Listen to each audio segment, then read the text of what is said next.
Hey guys, quick video here on how to replace a seat track cover on a 2016 Mazda 6.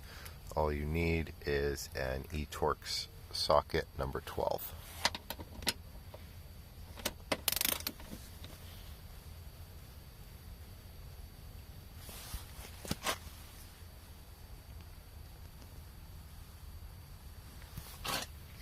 Just going to loosen that bolt up a bit.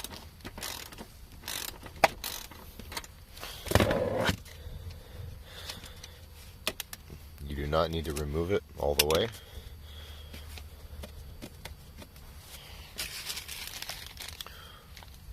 Got our new part right here. Costs about $5.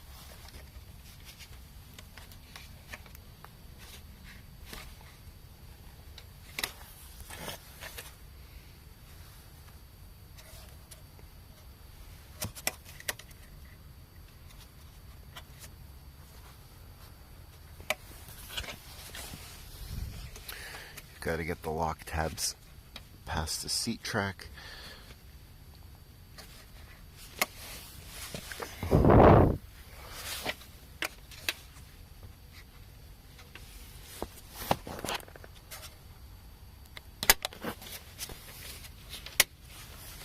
And there it goes. We're going to tighten our bolt down.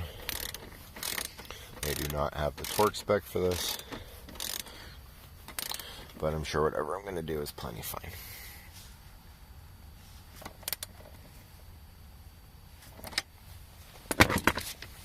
And that's it. Thanks for watching.